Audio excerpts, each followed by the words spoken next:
A escada é uma construção que serve para fazer um deslocamento vertical. Nem sempre é assim, mas tem um jeito de facilitar tudo isso. De elevador? Não.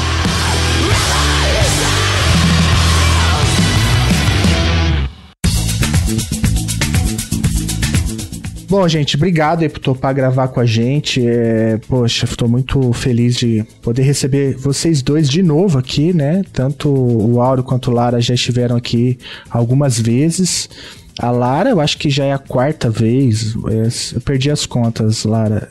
O Áureo, eu também perdi as contas. O Áureo já teve aqui, acho que 2 vezes, essa terceira vez, né? De música, já aqui no Chutando a Escada. Poxa, e valeu.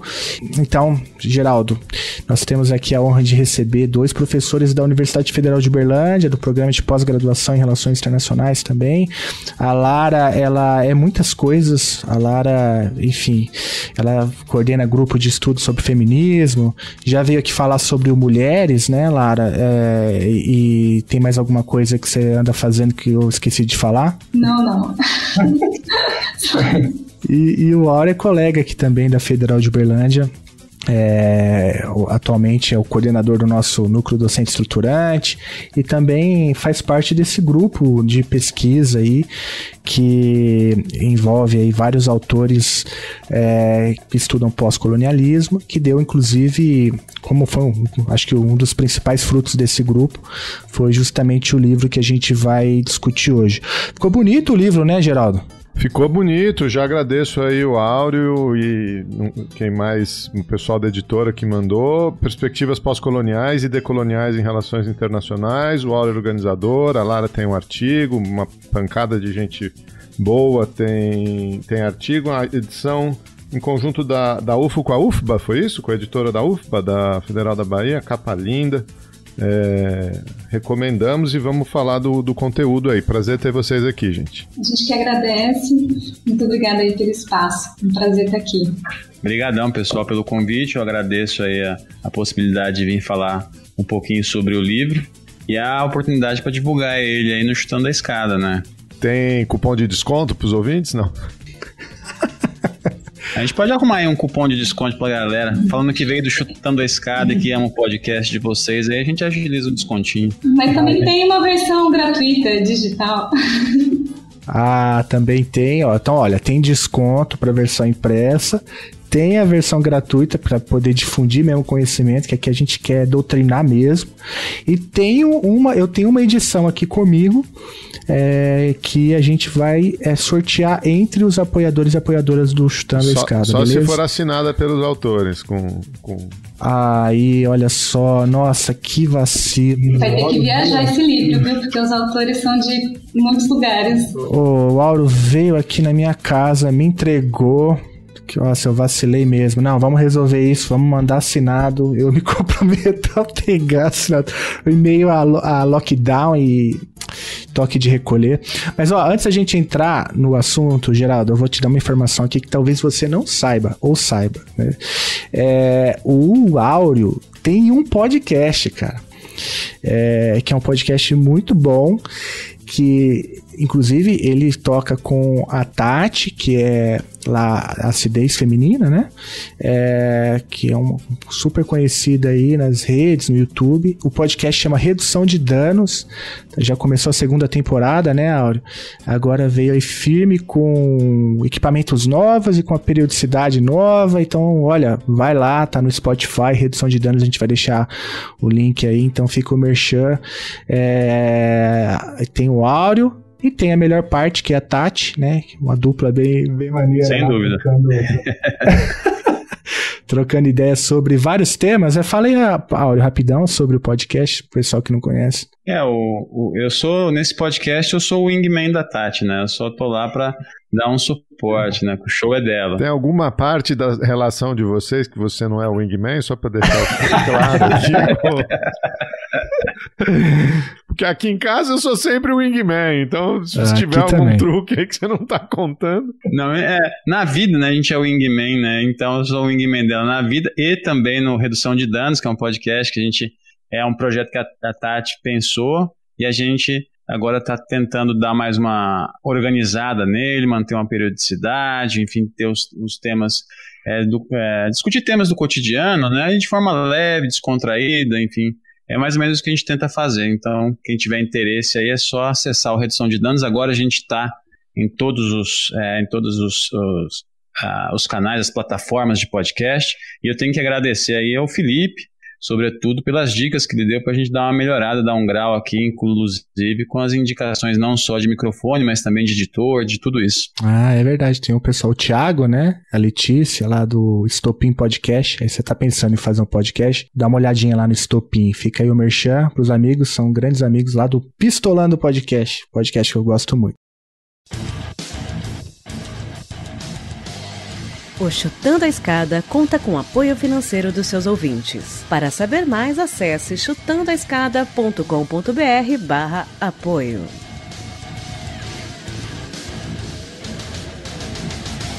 Mas, Geraldo, do que a gente vai falar aqui hoje, cara? Então, cara, a gente inclusive fez um programa sobre decolonialidade há pouco tempo, né? Mojane e Aline vieram aqui falar sobre decolonialidade, contaram um pouco da reforma curricular que elas fizeram lá também, uns comentários muito interessantes. A gente também já fez um programa aqui sobre pós-modernismo, pós-colonialismo, né? Que o Auro participou. Talvez começar por essa distinção seja um pouco básico para o pessoal que conhece da área, mas a gente tem muitos ouvintes que não conhecem a área, né? Então, se a gente puder começar pelo título do livro mesmo, essa distinção entre pós-colonialismo e decolonialismo, né?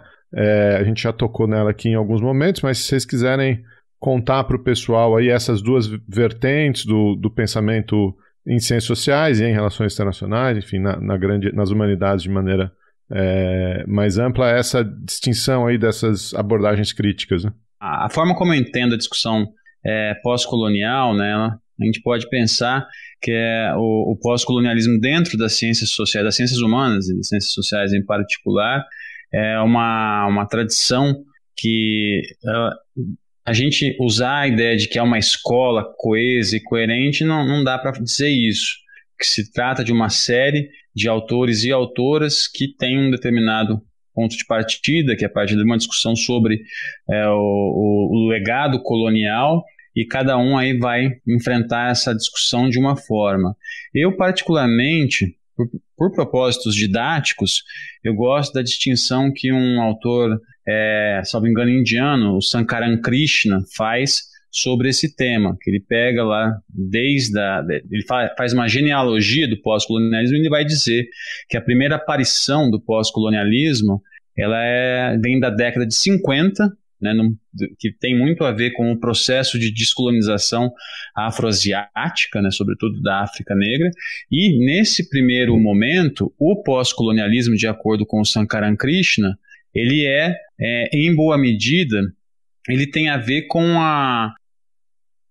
o pós aí tem a ver com após o processo de descolonização. Então ele está muito ligado nesse sentido com o que estava acontecendo nessa região, na África e na Ásia. Não à toa, né, para muitos, né, o Krishna vai dizer isso, né, o pós-colonialismo nesse momento tem muito uma cara, digamos assim, de um marxismo do terceiro mundo, né? Então nesse primeiro momento, o pós-colonialismo está mais relacionado com a descrição dessas sociedades que até então eram colônias, vão se tornar independentes, e como é que elas vão o impacto do colonialismo nessas sociedades.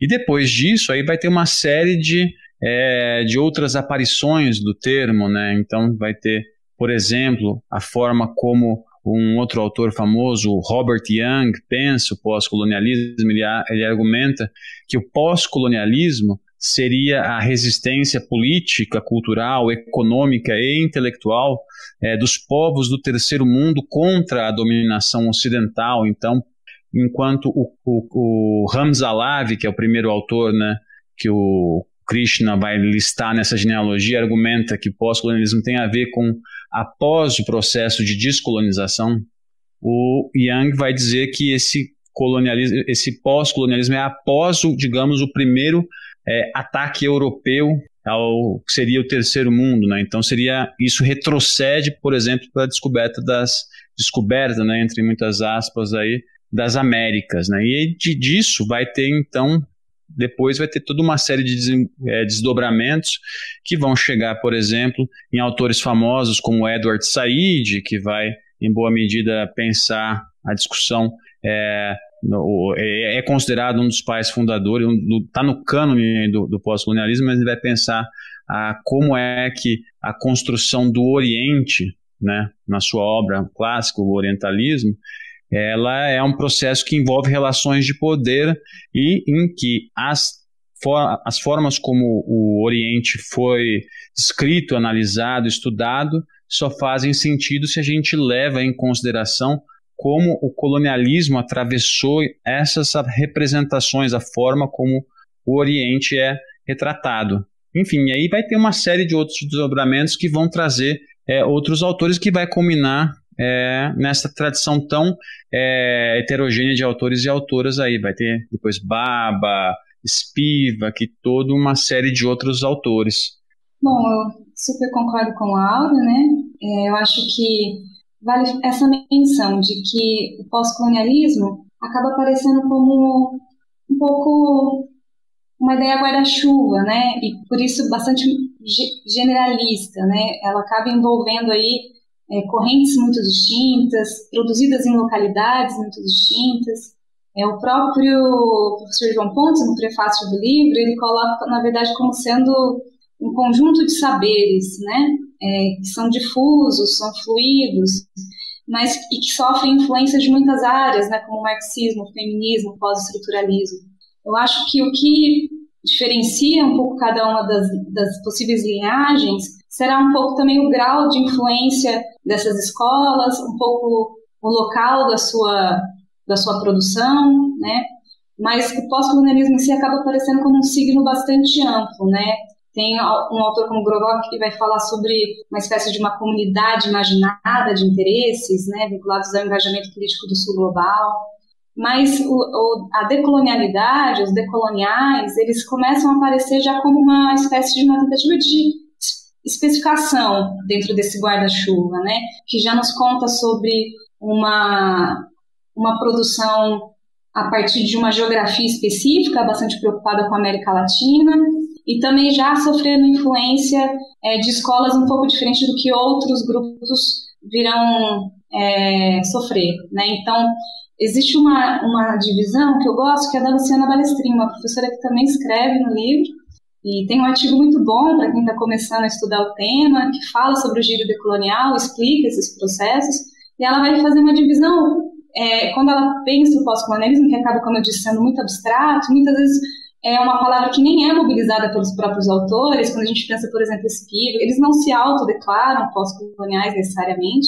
Então ela faz uma divisão entre o que seria talvez os movimentos anticoloniais, né, que seriam ali os primeiros autores de meados do século XX, como por exemplo Fanon, que é aquele sobre o qual eu falo, que são aqueles bastante vinculados também com os movimentos de descolonização, que aconteciam ali, por exemplo, na África, no caso do Fanon, no caso da Argélia especificamente. Então são esses autores que têm uma escrita até militante, anticolonial. Teríamos daí, ali já passada a década de 50, 60, 70, entrando ali na década de 80, os estudos subalternos, que vêm muito ali do sul asiático, e daí vem alguns nomes desses que o Auro citou, como a Spivak, né, o Gurra, o Baba e esses autores. E a grande especialidade deles é falar um pouco dessa região, muitos ali falam a partir da Índia, e que sofrem uma influência já um pouco mais forte ali dos pós-estruturais, e alguns deles com o marxismo também, né, um diálogo mais direto. E daí a gente vê já no final do século XX surgindo esse movimento decolonial já vinculado, né, um pouco aos autores que são latino-americanos, que pensam a América Latina, mas que, na verdade, vão ter um elemento ali diferente, né? O primeiro deles é um pouco essa influência, há uma certa resistência, há uma influência dos pós-estruturais, né? Até pelas condições latino-americanas, são autores que milita um pouco pela influência dos debates do sistema mundo, das teorias da dependência, filosofia da libertação, teologia da libertação. Então, eles estão bastante atrelados a esses debates. E acabam também tendo uma novidade, que é grande parte dos debates pós-coloniais, por falarem de um processo de colonização e depois de descolonização, são bastante críticos à modernidade europeia. E então existe uma certa disputa sobre onde está essa modernidade, quando ela começa, né? Então existe no campo decolonial uma reivindicação para fazer com que essa modernidade seja, na verdade, antecipada, né? Porque muitos dos pós-estruturais falam que acabam sendo influenciam alguns desses autores, falam dessa modernidade iluminista da Europa. Eles vão dizer, não, começa antes. Começa aqui, na descoberta da América, né? Até porque o sistema econômico global começa aqui, né? A exploração vem desde esse período. Então, existe uma certa reivindicação para que a modernidade seja antes. Então, a crítica da modernidade começaria já no momento que adentramos o sistema global enquanto colônias, né? Então a decolonialidade vai ter um pouco esses aspectos de reivindicar um papel para a América Latina nessa crítica da modernidade e também reivindicar um papel também da herança intelectual latino-americana nesse processo. É um pouco como eu vejo, né, essas particularidades dessa linha. Bem interessante, né? A maneira como vocês organizam e dialoga bem também com o episódio que a gente gravou, já citado com a Mojana e com a Aline. E, inclusive, me ocorreu até quando vocês faziam essa trajetória, né, histórica disso que a Lara chamou de guarda-chuva pós-colonial, desse debate pós e decolonial, é que esse debate, o grosso, se eu entendi bem, ocorre talvez no século XX, sobretudo na segunda metade do século XX, se eu entendi bem essa trajetória que vocês fizeram, né, histórica do debate. Mas, ao mesmo tempo, e até o livro toca um pouco nesse assunto, o debate chega relativamente tarde na área de relações internacionais, né? Tanto é quando é que a gente está falando de giros e de a necessidade de se produzir, isso está muito claro tanto no prefácio do professor João Pontes, mas também até mesmo na apresentação do livro do Áureo, da necessidade de se organizar, sistematizar e fomentar pesquisas nessa área, campo de relações internacionais do Brasil. A que vocês atribuem esse atraso da área de relações internacionais num engajamento mais sistematizado com esses debates, né? Por que cargas d'água a gente está sempre correndo atrás, né, de debates que aparentemente são muito mais profundos, avançados em outras áreas do conhecimento? Eu acho que antes de responder a pergunta em si, Felipe, é importante comentar um ponto prévio, né? Você falou, olha, vocês comentaram que começa ali no século XX. De fato, acho que essas sistematizações, né, que posteriormente vão ser chamadas, né, de pós-colonialismo, ela de fato tem essa sistematização mais já na segunda metade do século XX. Mas é interessante colocar, para também a gente não invisibilizar um conjunto de outros debates que vêm sendo feitos há muito tempo sobre esses processos de colonização. Quando a gente pensa no pensamento latino-americano, o pensamento crítico latino-americano, ele fala, né, sobre, né, os limites, né, os impactos da colonização, ou mesmo quando a gente pensa nesses debates sobre imposições culturais, né, essa relação entre nós e o outro, né, que extrapola a colonização, mas que se institui ali, isso vem fazendo parte da literatura latino-americana, inclusive brasileira, há muito tempo. Né? Não é à toa que a gente vê alguns desses estudos pós-coloniais resgatando, por exemplo, Oswald de Andrade, né? Como é um dos capítulos também da Flávia, né? Que vai fazer esse resgate. Então, só para lembrar que a trajetória do pensamento crítico tocando essas temáticas, na verdade, ela é bastante longa, né? Mas, enfim, indo direto à sua questão sobre dos limites, né? Eu acho que poderíamos falar de alguns, né? Aí no campo, talvez, das questões metodológicas, né, das questões dos limites postos um pouco pela gramática científica, que certamente não é a mesma gramática científica que subscreve os debates pós-coloniais, mas talvez de uma forma mais direta eu acho que tem um pouco a ver com relações de poder, né, também que é um tema do pós-colonialismo, dos próprios autores decoloniais, que são chamadas de geopolítica do conhecimento, que nos conta sobre uma relação de poder sobre aqueles que podem, então, e são autorizados a produzir conhecimento, que são autorizados a ocupar o papel de sujeito conhecedor e que narra a verdade sobre o mundo, que dá sentido ao mundo. Então tem a ver também com essa relação de poder que envolve corpos, né? Então, quem fala, quem produz o conhecimento pós-colonial? Que corpos são esses, né? No geral, corpos do sul global, e o sul global aqui entendido até de uma forma não necessariamente geográfica, né? Mas dessas posicionalidades subalternizadas, né? Corpos não hegemônicos, quer do ponto de vista da sua raça, da sua geografia, né? Da sua nacionalidade, do seu gênero, sexualidade, são esses corpos que estão ocupando essa posição. Então, há uma dificuldade desses corpos serem agentes de fala, como são. Há uma dificuldade também, não só no campo acadêmico, como no campo político hoje, né? Então, há aí uma certa resistência para que se passe o bastão, né? Então, na verdade, não vai ser passado, tem que ser conquistado, né? Talvez por isso que um dos temas centrais do pós-colonialismo é a resistência também no campo epistêmico, né? Porque ela precisa acontecer, para que, enfim, isso possa gerar aí uma vocalização dessas demandas. Eu acho que, só aí, ao que a Lara já disse, eu só tenho a acrescentar uma interpretação minha, que eu tenho alguma dúvida se vai ser consensual, mas está longe de ser consensual, vai ter, acho que, muita divergência, na verdade, mas eu penso que esse atraso das relações internacionais também tem, além das questões de poder, de toda uma geopolítica do conhecimento, né, que está envolvida, tem a ver. Eu queria pegar essa questão a partir da lógica interna do campo de relações internacionais.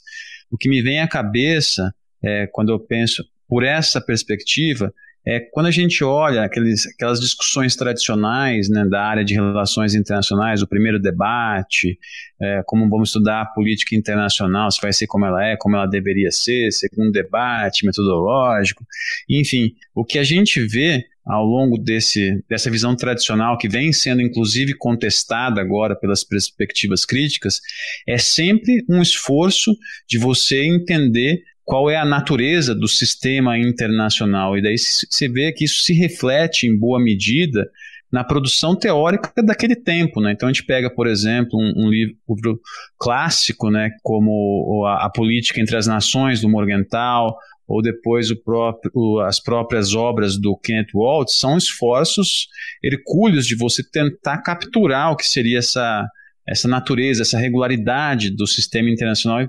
consequentemente, das relações internacionais.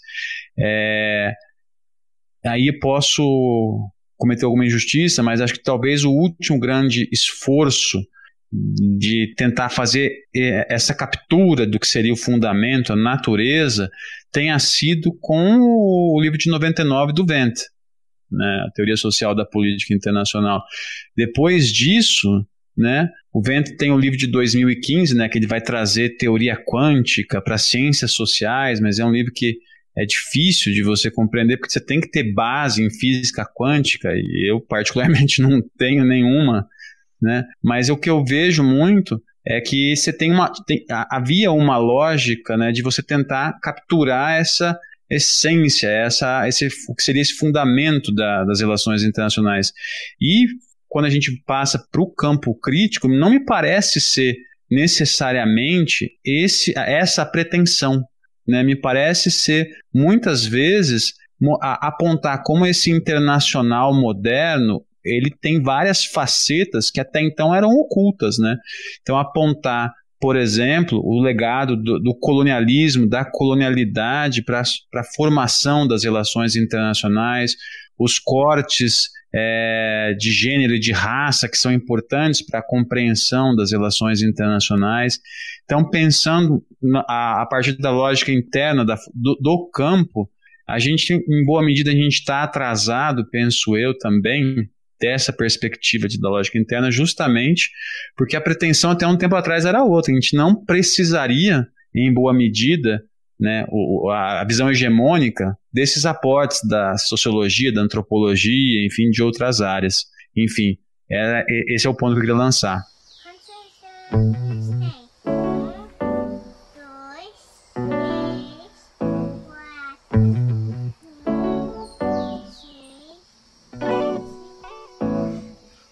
talvez seja bom partir do final. Afinal, é um ano todo só de sexta-feira 13. Cê também podia me ligar de vez em quando. Eu ando igual lagarta triste sem poder sair. Aqui o mantra que nos traz o centro, enquanto lavo um banheiro, uma louça querendo lavar a alma. Na calma da semente que germina, que eu preciso olhar minhas meninas. A folha amarela, igual comida, envelhece, é a vida, acontece com pessoa e documento. É tão triste ter que vir coisa ruim pra nos unir. E nem assim agora, mano, vamos embora, tempo viver é partir, voltar e repartir. É isso. Partir, voltar e repartir. É tudo pra ontem. Viver é partir, voltar e repartir. Partir, voltar e repartir. Só completando uma coisa que o Auro disse, eu acho que eu iria mais. Eu acho que não só talvez tenham mudado as intenções, mas existe um debate sobre como se levássemos a sério a argumentação e a crítica pós-colonial, aqui falando de forma geral, talvez tivéssemos que aceitar a possibilidade do internacional já não mais existir quanto tal. Porque é um pouco do que a gente fala muito sobre o feminismo, por exemplo, subalterno, né? Se a gente for levar a sério o que as mulheres do feminismo subalterno estão dizendo, talvez o feminismo teria que ser questionado, mas vale dizer, não é um questionamento de destruição, de finalista, né? Tipo, não, deixa de existir o feminismo. Nesse caso é mais um deslocamento. E acho que o feminismo tem que ser deslocado se ele quiser levar a sério o feminismo subalterno. E o mesmo ocorre aqui. Se a gente for levar, novamente, a sério, essa crítica pós-colonial, que, como eu disse, no limite, ela é uma crítica de todos os pilares da modernidade, e as relações internacionais nada mais é do que a grande filha da modernidade, né? Fala indivíduo, Estado, internacional. São as três figuras da modernidade, pautado em ideias como desenvolvimento, liberdade, progresso, direito. São todas, é nisso que o pós-colonialismo bate, né? É a fratura desses conceitos que ele mostra, é a contradição desses elementos que ele quer expor.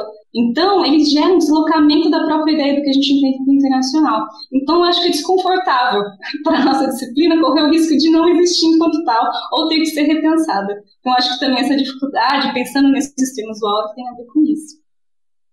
Eu estou aqui batendo palma, porque é isso mesmo. A Lara, acho que o raciocínio foi se derivando até o seu último argumento, né? Que é esse. É subalterno, é periférico, por quê? Porque se fosse central, desmontava a disciplina.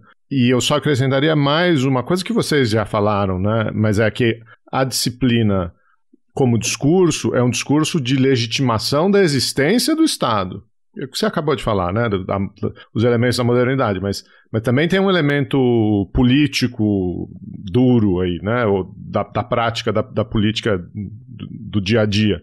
Você deslegitima o próprio discurso de existência do Estado-nação, o próprio discurso da racionalidade do Estado, por aí vai. Então, é um ataque à política tal qual a gente a conhece, não só dentro da academia, mas fora dela também. Né? Vou voltar aqui para o livro, que o livro está dividido em duas grandes partes, né? Acho que uma primeira parte onde vocês fazem os vários autores fazem um movimento tradicional para gente que não vou exatamente chamar de revisão de literatura, mas enfim, de resgatar autores, conceitos, discussões, e uma segunda parte que é uma parte acho que mais exploratória, de mais proposição original, de mais produção propriamente dita, não tanto de recapitulação. Então, lógico que essas coisas se misturam, né? Queria entender um pouco, enfim, como é que esse projeto foi estruturado, nasceu, e se vocês pudessem entrar um pouco aí nas grandes linhas exploratórias do livro. Eu vou, então, tocar nesse assunto que vou pegar para responder, porque me dá a oportunidade de contar um pouco a história do livro, né? E como essa história é uma história bacana, né? A gente teve essa ideia de fazer esse livro a partir do primeiro seminário de Descolonizando as Relações Internacionais, que aconteceu na PUC do Rio em 2013. Né? Então foi um seminário, foi organizado pela nossa colega Marta Fernandes, E, à época, a Marta chamou diversos acadêmicos e acadêmicas, né? Houve uma série de palestras, minicursos, e o último dia desse seminário foi justamente a discussão da formação de uma rede. E aí, dessa discussão surgiu a rede Colonialidades e Política Internacional.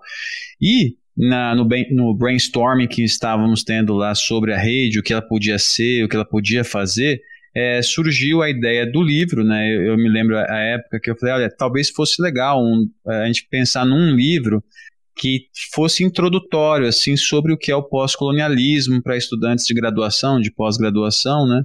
E aí a gente avançou com essa ideia, então vamos fazer. Só que aí é onde a história do livro se mistura um pouco com a própria conjuntura brasileira e particularmente o sistema de financiamento da ciência brasileira. Porque quando a gente teve a ideia do livro, isso era 2013, era um momento em que a gente tinha ainda aqueles editais do CNPq para editoração de livros. Então a gente pensou, vamos fazer o livro, a gente submete para um edital, dado que tem relativamente bastante recurso ainda para isso, a gente faz. Só que aí vem o que acontece? 2014 e 2015 é o momento em que começam os cortes no CNPq, e aí a gente fica meio que a ver navios esperando sair um edital, mas aí a gente começa a caminhar devagarzinho. 2015, então, a gente tem um outro seminário na PUC Minas, em que aí a gente faz um workshop mais focado com os autores e autoras para discutirem as ideias dos capítulos, e aí foi onde começou a surgir essa estruturação que eu chamei aqui de a primeira parte de autores e a segunda parte de diálogos e interpretações.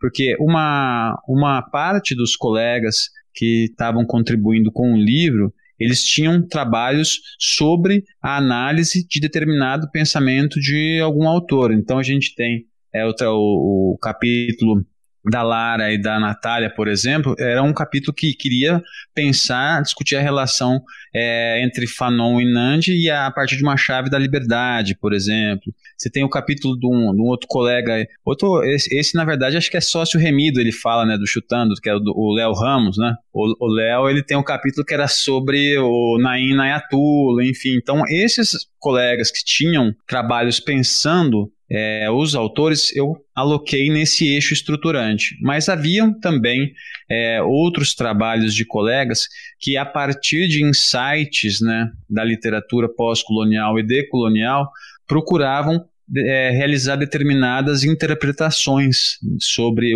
relações internacionais, enfim, sobre processos, né?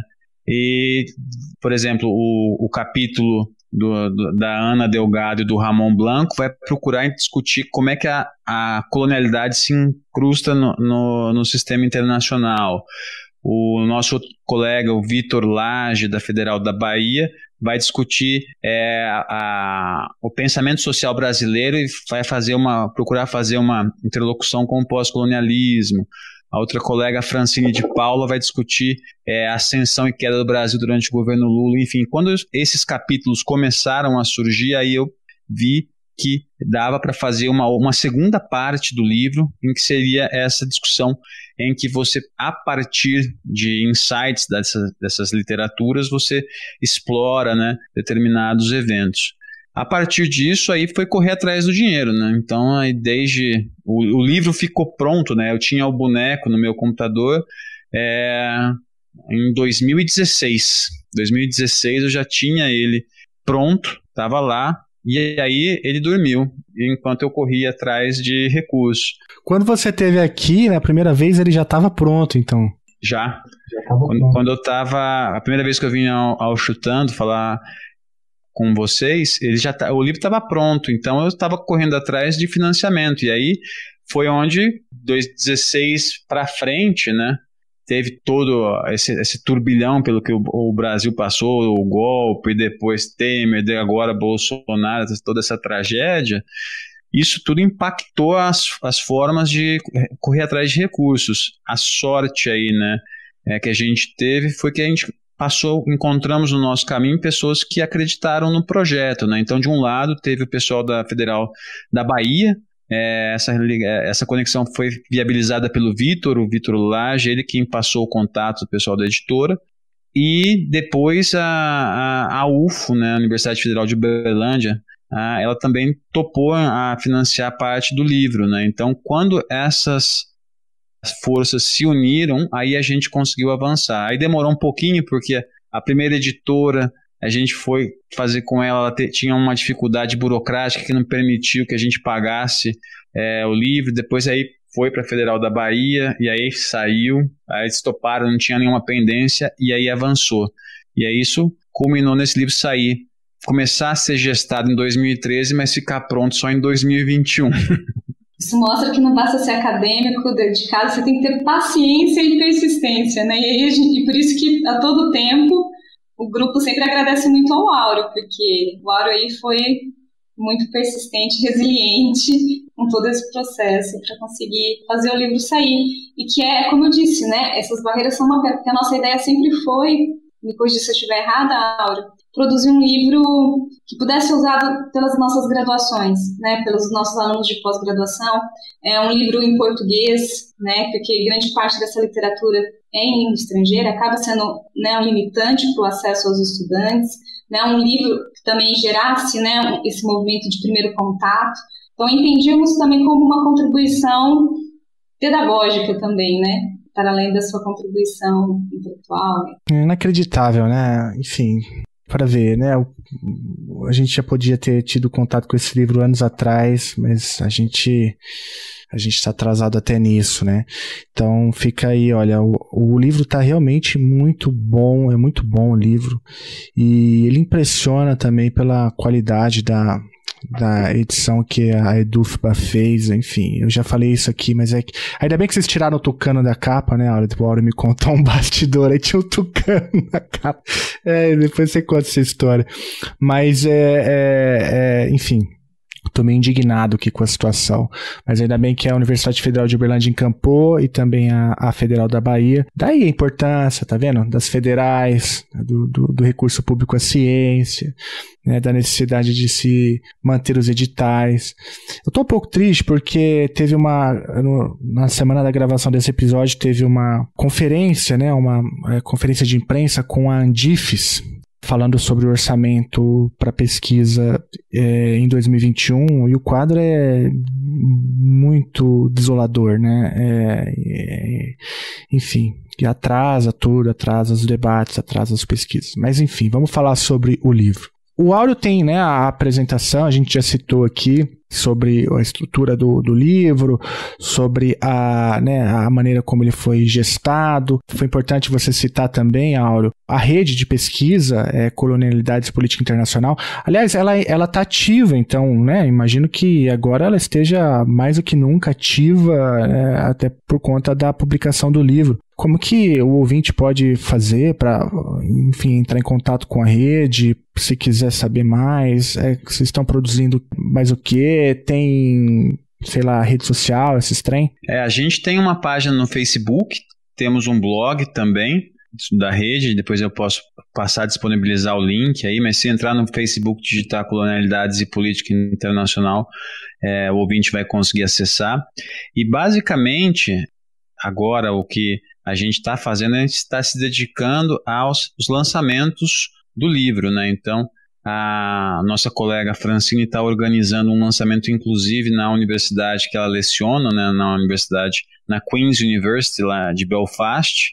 A gente vai fazer um lançamento lá, que tem a barreira da língua, né, para o pessoal de lá. A gente não está fazendo o lançamento para vender livro lá para o pessoal, mas é justamente para mostrar como é que essa produção brasileira, que dialoga com a RI e com o pós-colonialismo, o que a gente vem fazendo aqui e que pode ser, em boa medida, também dialogar, que a gente pode dialogar com o pessoal de fora também.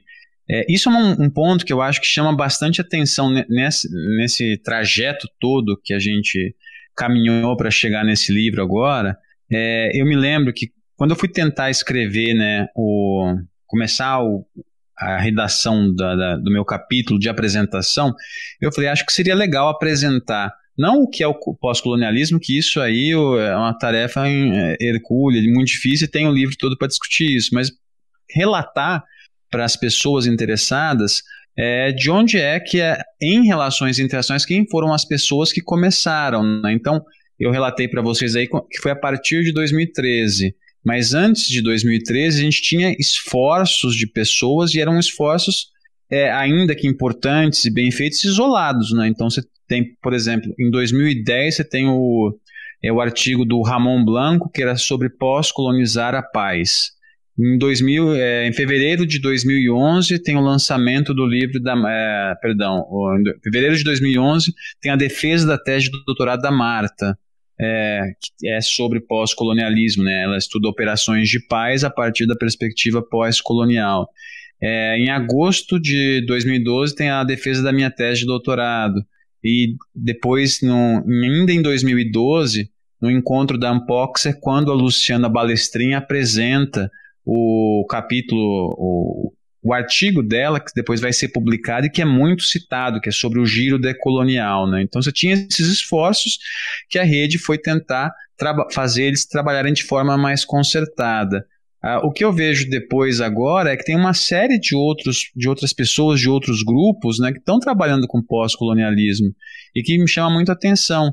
Eu descobri agora, por conta do Chutando a Escada, que a Mojane e a Aline, o pessoal da Federal da Paraíba, estão trabalhando, estão investindo nisso. Fiquei muito feliz, inclusive, de saber, né, que elas abriram um minicurso e esgotou as vagas, né, do minicurso. Tem um grupo também da Federal de Goiás, que chama os pós-coloniais. Acho que é Federal de Goiás junto com o PUC Minas, os pós-coloniais. Isso, o pessoal, a PUC Minas com a Federal de Goiás. Quem acho que coordena é o Rafael Bittencourt, é um doutorando da PUC Minas, que eles têm um grupo muito bacana também, que discutem temas pós-coloniais. Então, o que eu vejo nesse período todo é todo um avanço, né, que não ficou restrito a gente, né? Então quem quiser nos contatar, por favor, contate, mas eventualmente nas universidades, em locais que a gente nem sabe, tem esses grupos se articulando, né? Então você tem lá Paraíba, Federal de Goiás com PUC Minas, aqui na UFO, enfim, eu tive a oportunidade de conversar com o pessoal da USP, do IRI da USP, recentemente. Eles me falaram que eles estão organizando agora, inclusive, uma revista chamada A Internacionalista, que é justamente para pegar alunos de graduação, e vai ter espaço para esses tipos de perspectiva. Então, eu queria, além de falar que sim, nós temos redes sociais, nós vamos tentar se articular mais ainda, mas também tem muitas outras iniciativas que eu acho que são muito bacanas. Tá vendo, Geraldo? Estou na escada conectando grupos e redes de pesquisadores pós-coloniais e decoloniais. Que bom que a gente está servindo para alguma coisa. Tem o giro decolonial e o giro da escada, né?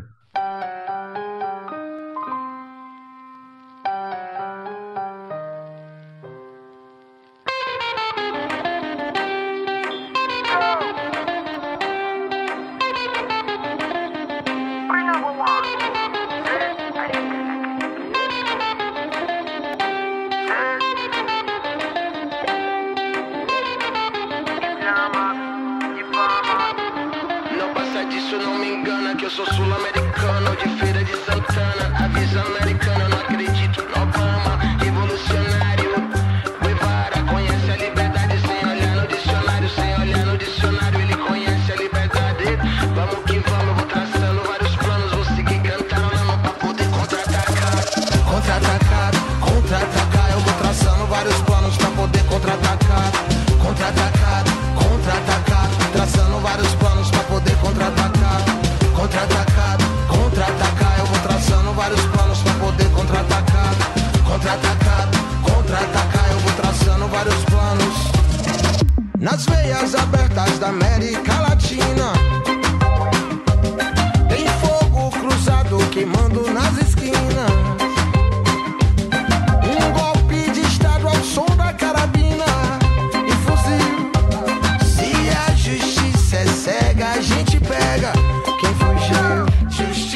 gente tem aqui uma das autoras, né, de um dos capítulos aí, todos são, mas um dos primeiros capítulos do livro, todos são interessantes, mas é a Lara aqui, que ela escreveu um capítulo sobre o Fanon e a X-Nandi, né?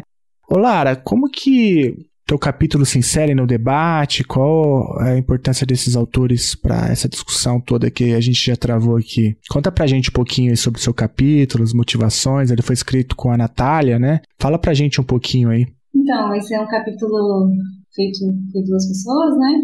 Então, por mim e pela Natália, Félix. A princípio veio por movimentos individuais, né? Eu estava estudando mais o Fanon, a Natália estava se dedicando ao X-Nandi no momento, e identificamos ali um ponto, digamos assim, de encontro interessante, né? Que seria perceber como ambos problematizavam algo que muitos, né, autores nesse campo fazem, que tem a ver com os limites do humanismo liberal, né? Então, da onde deriva, por exemplo, uma ideia de que grande parte da noção de humanidade, da onde decorrem noções de cidadania, de liberdade, de desenvolvimento e progresso, de direitos humanos, na verdade ela valia para alguns corpos, né? Não para todos os corpos. A mesma coisa dos limites da democracia, né?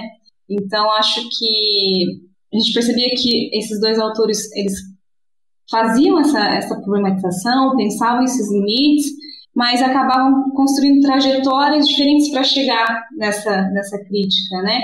E trajetórias que por muito tempo eram vistas como quase que antitéticas, né? Sobretudo no modo como as resistências eram construídas. Então, naquele momento, eu pensava muito sobre o debate do Fanon a partir de uma resistência que fala a partir da gramática da violência. Naquele momento também fazia muito sentido. Como o Áureo comentou, esse é um livro que foi escrito há muito tempo atrás, né? Então, na época, eu inclusive vivia no Rio de Janeiro, estávamos tendo mais uma das ondas, né, de repressão contra a população, por um conjunto de processos bastante violentos, e eu estava um pouco debatendo essa questão da violência, de como a resistência aparecia, também estávamos vivendo os movimentos de rua no Brasil, né, de forma mais intensa, e eu estava um pouco envolvida com isso, e o X-Nandi aparecia como uma via, como eu disse, aparentemente distinta, né, que não falava de uma resistência a partir da gramática da violência, mas a partir ali de uma defesa que fuja justamente desse vocabulário, né, que não falava ali bastante influenciada por Gandhi, o debate do pacifismo. Então a nossa ideia era tentar pensar, colocar eles para dialogar, né? Entender primeiro os motivos desses caminhos de resistências diferentes, e que a gente argumenta que tem bastante a ver com o contexto político a partir do qual eles escrevem. A gente não pode esquecer que o Fanon fala ali de uma Argélia colonizada de uma forma muito violenta, onde os corpos negros sofrem uma desumanização muito mais intensa do que vai acontecer com os corpos indianos, né, no processo de neocolonização deles. Então, esses contextos distintos, né, de interações com forças, com intensidades distintas, também vão possibilitar essas respostas diferentes, né? Então, um pouco, né, do nosso argumento vem disso, e também de uma possibilidade de justamente explorar dessa pluralidade para que a gente tenha também um rol amplo para entender o que hoje acontece, né? Nós temos um tipo de força de repressão que ela não é homogênea sobre os corpos, porque os corpos são distintos. Então, por exemplo, mesmo dentro do Brasil, a gente vê corpos que vão sofrer um tipo de pedagogia do Estado que outros não, né? Então, a gente lida com múltiplas formas de opressão, logo com múltiplas formas de resistência. Então, a gente precisa pensar, né, todas essas gramáticas que estão em jogo. Então, muito da nossa motivação tinha a ver com isso, né, de pensar como que a violência aparece, como ela pode ser lida, mesmo num contexto já tão diferente do qual o Fanon fala, e como que o debate também do Nandi poderia também ser lido dentro desse processo, né, uma crítica que vai para uma via um pouquinho diferente da do Fanon. Então, era isso, assim, nosso principal interesse é pensar resistência, pensar críticas, né, ao humanismo liberal, por 2 vias de resistência possível. Eu acho que isso, daí extrapolando o meu capítulo, é interessante pensar de uma forma geral, quando a gente fala de pós-colonialismo ou mesmo de decoloniais, de como essas são perspectivas que elas nos forçam uma espécie de um novo engajamento com a ação política, né? Como que a gente pode pensar resistências, inclusive, para além daquilo que a gente tomou como um horizonte político fixo, né? Então, por exemplo, a gente vai ter algumas autoras decoloniais que vão falar: será que a liberdade é uma busca? O que significa essa liberdade? Né? Será que resistir é necessariamente resistir em busca de emancipação? O que seria essa emancipação? Né? Quais são possíveis formas de ação política que existem e que a gente não é capaz de ver, justamente porque a nossa lente está trabalhando a partir, né, desses conceitos que são modernos, né? Que também são violentos, porque vão acabar não olhando a realidade na sua totalidade. Então, acho que de uma forma geral a gente vê esse engajamento atravessando o livro e no nosso em específico a pensar, né, como que esses conceitos de liberdade e resistência são deslocados a partir desses dois autores. A gente está falando muito do livro aqui, mas como vocês já disseram, esse livro está pronto há muito tempo. O contexto muda, né? E às vezes atropela a gente, ou tem atropelado a gente nos últimos anos, mas era um convite um pouco nesse sentido, assim, né? Como vocês têm pensado, têm continuado a pensar esses temas decoloniais? Acho que em sala de aula, ou quando a Aline e a Mojana estiveram aqui, elas falaram um negócio que me marcou muito, né? Que esses temas eles têm que ser trazidos na transversalidade, né? Não adianta você dar uma disciplina de história do pensamento decolonial, uma disciplina de história da África, ou qualquer que seja uma caixinha qualquer e guardar esses temas ali, né? Esses temas eles têm que ser trazidos na transversalidade, porque só assim eles têm esse potencial questionador, né, que a gente estava comentando aqui no crítico, que a gente estava comentando aqui no começo. Então era um convite assim, né? Como é que vocês têm trabalhado essas coisas em sala de aula, na agenda de pesquisa atual de vocês, e até, enfim, como enfrentar, como interpretar essa conjuntura que a gente vive, né, de uma perspectiva crítica pós-colonial ou decolonial, né? Olhando assim, toda essa experiência e vendo aonde eu estou hoje em termos de agenda de pesquisa, acho que uma das coisas, né, a gente estava dentro dos pontos que a gente estava discutindo, já pensando, vamos fazer um segundo livro, ou se não vamos. Para esse segundo livro, eu pensei, acho que desse segundo livro, se eu tiver a oportunidade, eu vou escrever um capítulo, mas aí de um autor que não está nesse, né, que não foi discutido, que é o Baba, né, o homem Baba.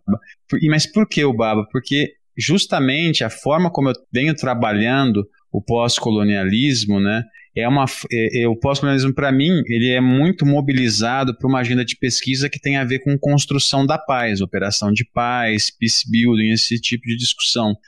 Mas hoje, quando eu retorno para o livro, para o que a gente tem, e penso agora, um dos temas que mais me salta aos olhos é justamente como é que a gente pode pensar novos tipos de identificação política, novas formas de identidade política. E justamente por que isso, né? Porque, para mim, uma das obras que mais me iluminou assim, nos últimos anos foi um livro chamado, vocês devem talvez conhecer, chama Nova Razão do Mundo, do Dardot e do Laval. E em um dos argumentos ele vai dizer que o que nós temos generalizado na nossa sociedade é justamente uma lógica de mercado de competitividade que informa toda a vida humana, né? O tempo todo, essa racionalidade neoliberal que fica generalizando a concorrência como norma de conduta das pessoas, né? A empresa, né, fica quase como um modelo de subjetivação. Quando a gente pensa só nisso, né, nesses termos, né, nós estamos o tempo todo competindo com outras pessoas, você consertar e produzir ação política se torna um desafio tremendo. Quando eu volto para esses autores, e particularmente para o Baba, quando ele vai discutir a ideia do terceiro espaço, ali eu vejo que é possível, a partir de insumos produzidos pelo Baba e por outros autores, pensar novas formas de organização política, né? Porque o Baba ele tem um insight que me chama sempre muita atenção. Ele vai, em algum momento, acho que não é nem tanto no local da cultura, mas é numa outra entrevista que ele dá, ele vai dizer basicamente o seguinte, ele vai dizer, olha, que esse terceiro espaço, o contato entre culturas é possível não porque as culturas elas têm conteúdos semelhantes, mas porque cultura ela permite a criação de identidade de novas subjetividades. Então é uma coisa, a cultura para o Baba seria, em boa medida, cria as possibilidades para a gente pensar alternativas. E aí, olhando por essa perspectiva, é que eu estou buscando nessa literatura justamente esses insumos para pensar essas formas de organização. Que competem com essa lógica de mercado, de concorrência das pessoas, o indivíduo, o empreendedor de si mesmo, mas pensar outras formas que as pessoas possam, enfim, viver. E tudo isso, ainda que possa parecer muito abstrato, eu tento levar para essa discussão sobre construção da paz, porque a gente está dentro desse debate para o ouvinte, né, entender. Essa discussão sobre construção da paz é a ideia de que as operações de paz, quando vão a um determinado país depois de um conflito, tem que construir esse país e, consequentemente, a paz. Então, parte-se da ideia de que essa paz vem de cima para baixo, vem de um Estado e alcança a população. E, quando eu pego o pós-colonialismo para entender esse tipo de debate, o que se ilumina é que você tem que, às vezes, olhar para o que acontece com a população local, para, a partir daí, você pensar a construção da paz de uma outra perspectiva. Então, para tentar sintetizar, hoje, essa é uma literatura que, para mim, ainda que muitos dos temas sejam abstratos, né, para mim o meu grande desafio hoje é tentar traduzir esses grandes temas para essa discussão específica, né? De como é que, a partir de uma perspectiva da população local, de pessoas do dia a dia, a gente pode pensar grandes projetos, grandes no sentido de que vão fazer diferença, não necessariamente vão reconstruir todo um país, mas pensar projetos em que de fato façam a diferença na vida das pessoas, que, enfim, essas pessoas possam sair desses ciclos de violência e conflito em que elas vivem.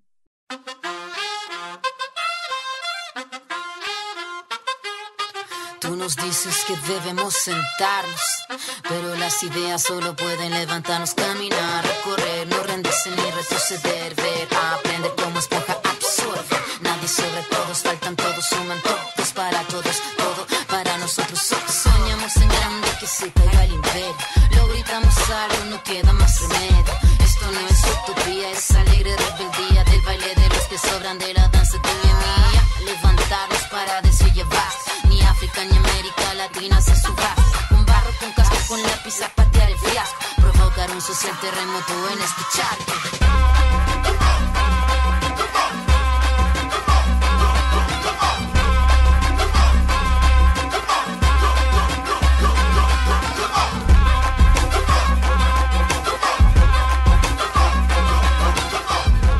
Eu sei que muitas pessoas hoje em dia falam que o pós-colonialismo virou quase que um significante vazio, né? Que tudo é pós-colonial, feminismo é pós-colonial, tudo tá na boca de todo mundo. Assim, alguém quer ser crítico, fala decolonial, pós-colonial. Mas, para além disso, né, de possíveis usos, talvez um pouco aleatórios, eu de fato acho que essa perspectiva, ela traz diagnósticos que são muito caros à nossa vida contemporânea, né? Não é à toa, talvez, que ele tenha se multiplicado tão facilmente entre, enfim, os estudantes, as pessoas de forma geral. E eu acho que isso tem bastante a ver, inclusive, com o momento de crise de democracias liberais, né? Então, se a gente está falando aqui de autores que já há muitos anos vêm falando, né, dos limites desse projeto da modernidade liberal, onde inclusive adentram capitalismo e adentram de forma conjugada o debate de democracia, e a gente está vivendo um momento onde isso, né, vem sofrendo crise, e que vem sofrendo crise há muito tempo a democracia liberal. Acho que a extrema-direita, ela põe uma crise, inclusive, ao projeto liberal. Agora, os grupos, digamos, subalternos e resistentes vêm pondo e tensionando esse projeto já também há bastante tempo. Então, acho que muito do que acontece hoje, inclusive muito daqueles que são os alvos, né, desses grupos que a gente pode chamar de conservadores, enfim, fascistas, são esses grupos que vinham já tensionando não para um fim, não para um autoritarismo, mas para uma democracia radical, né, para algo, enfim, pensado em outros termos, né. Então, me parece que faz todo sentido que nesse momento a gente olhe para uma perspectiva que, no geral, foi feita para justamente dar voz àqueles que foram justamente silenciados desse projeto, né? Então, por exemplo, no meu caso, embora eu tenha escrito trabalho com a Natália sobre o Fanon e o Nandi, que são autores que eu gosto muito, não é basicamente as perspectivas com as quais eu mais trabalho. Eu trabalho com a Spivak, né, essencialmente. Na minha tese foi a Spivak, que novamente eu acho uma autora que, embora muito difícil, também bastante útil, né? E todo esse debate sobre gênero e feminismos que vem junto nesse momento que vivemos, né? Eu acho difícil, inclusive acho que seria um equívoco qualquer cientista político que queira falar hoje da crise democrática que vivemos, da ascensão de ondas conservadoras e não fale de gênero, né? Não fale sobre as mulheres e não fale sobre as mulheres subalternas, né? Então, estamos aí, né? Eu acho que precisando ser olhadas. Eu acho que o feminismo hoje é, sem dúvida, a grande fonte de renovação teórica e prática que aparece para repensarmos a nossa política. Mas, enfim, eu acho que a Spivak ela ajuda muito, justamente um pouco pela metodologia e pelo diagnóstico que ela traz, né, que é a questão da subalternização, né? O meu argumento, quando eu tento trazer para o período contemporâneo, vai muito na lógica de entender esses projetos de caráter extrema-direita como projetos que têm uma gramática de subalternização exacerbada, né? Justamente porque eles vão constranger o espaço público, né? Justamente para aumentar o campo daqueles sujeitos que podem vocalizar suas demandas no espaço público. Então, a minha linha vem um pouco por este caminho.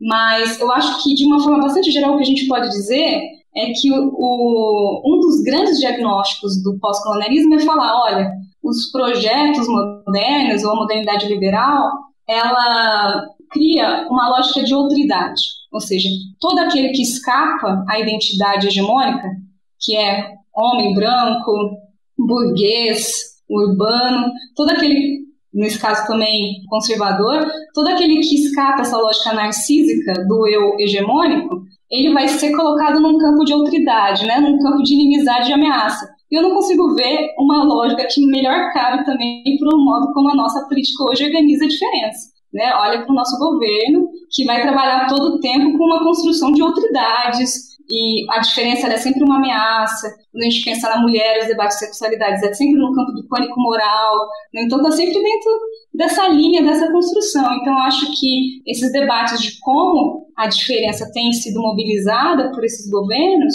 se a gente quer entender esse processo, o pós-colonialismo, bom, ele é isso, basicamente gira em torno de entender como a diferença vem sendo mobilizada politicamente, economicamente, culturalmente em nossas sociedades.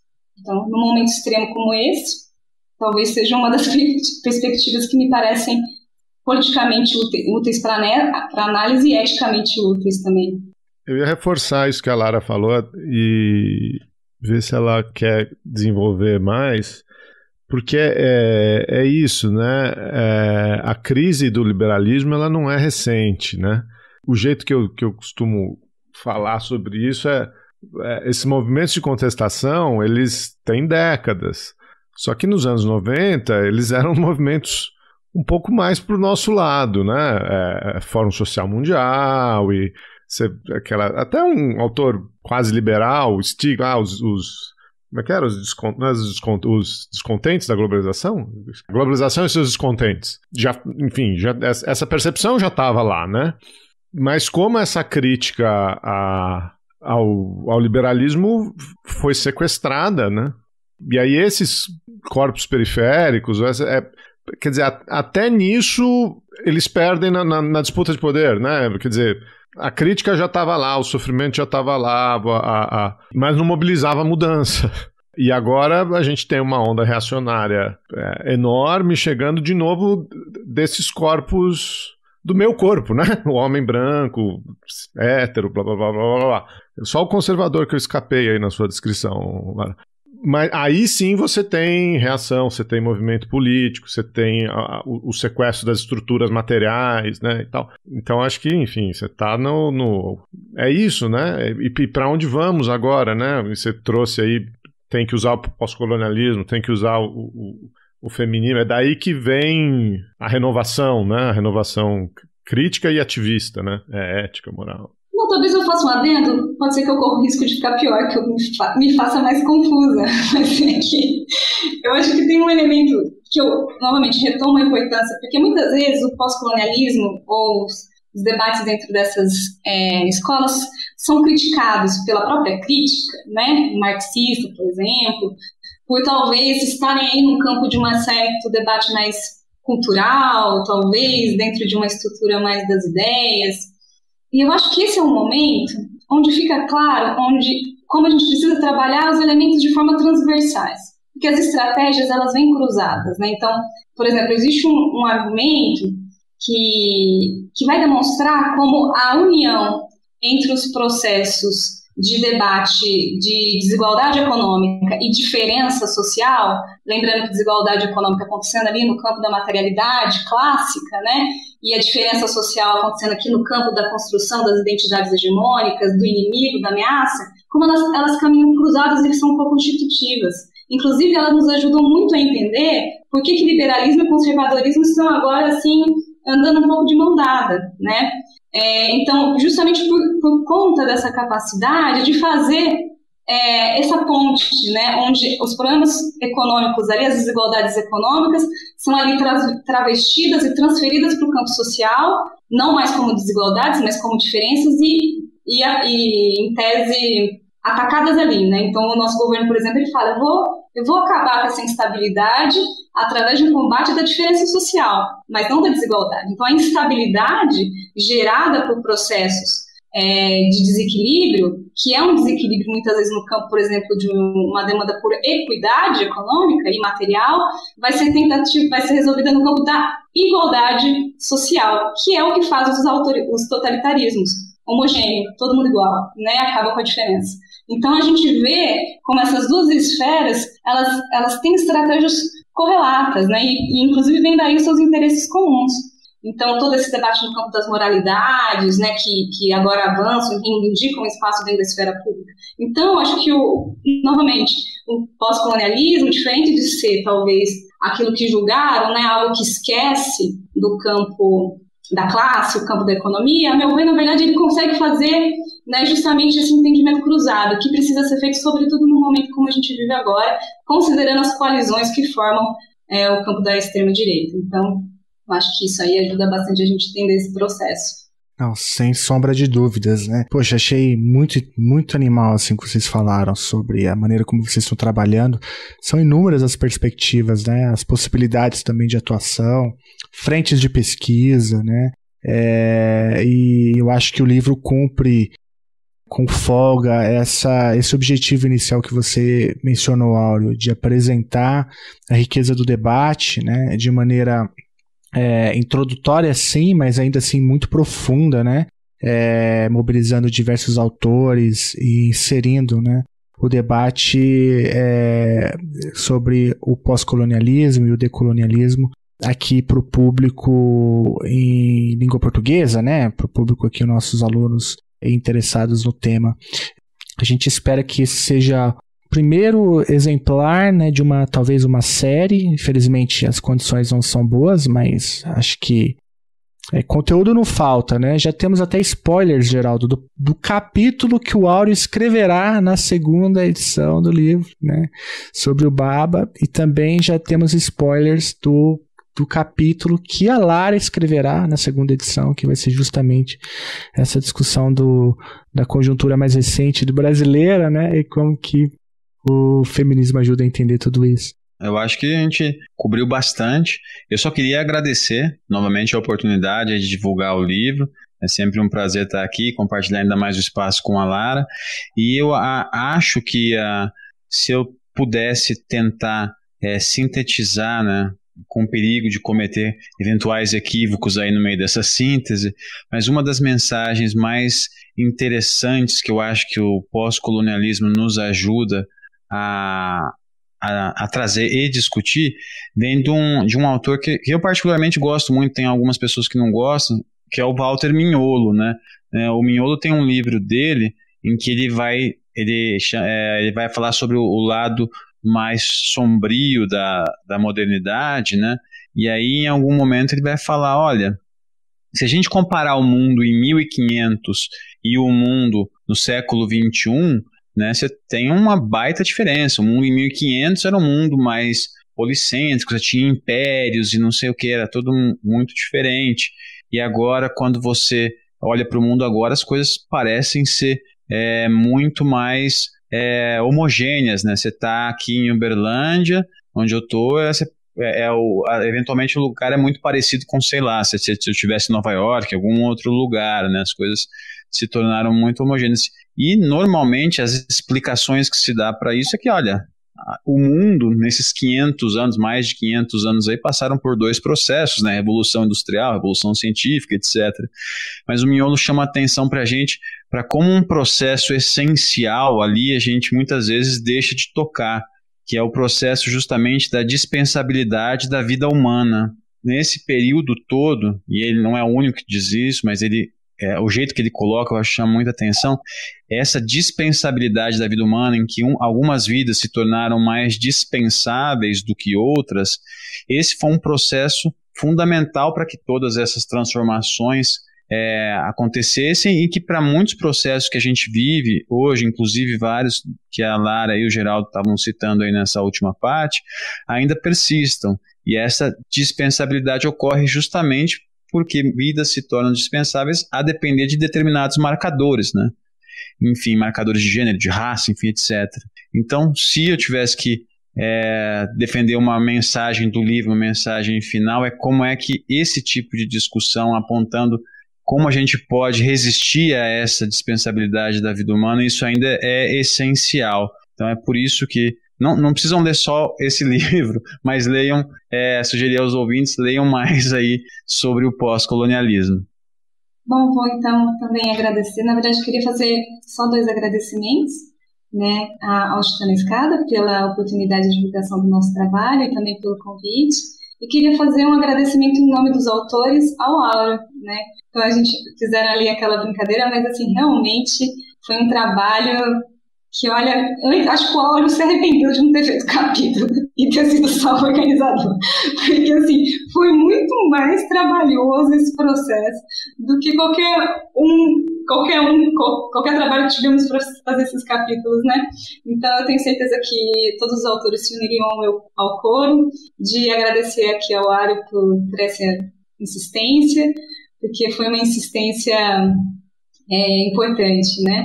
Foi quase uma desobediência, né? Desobedeceu aí aos entraves impostos, mas uma desobediência necessária. Então, eu queria agradecer aqui ao Áureo. Obrigadão, Lara. Obrigadão, pessoal.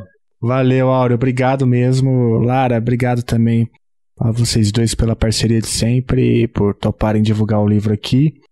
O livro está disponível também na íntegra no site da editora da Federal da Bahia, a Edufba.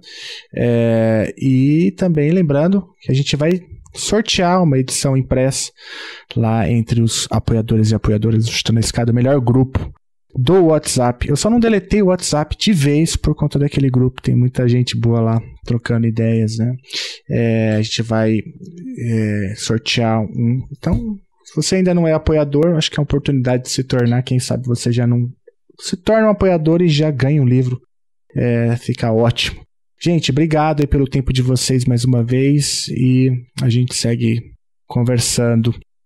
Espero receber vocês de novo aqui na segunda edição do... Espero que se torne uma coleção de livros. Valeu, pessoal. Obrigadão aí. Até mais. Você acabou de ouvir mais um episódio do Chutando a Escada. Para apoiar, acesse chutandoaescada.com.br/apoio.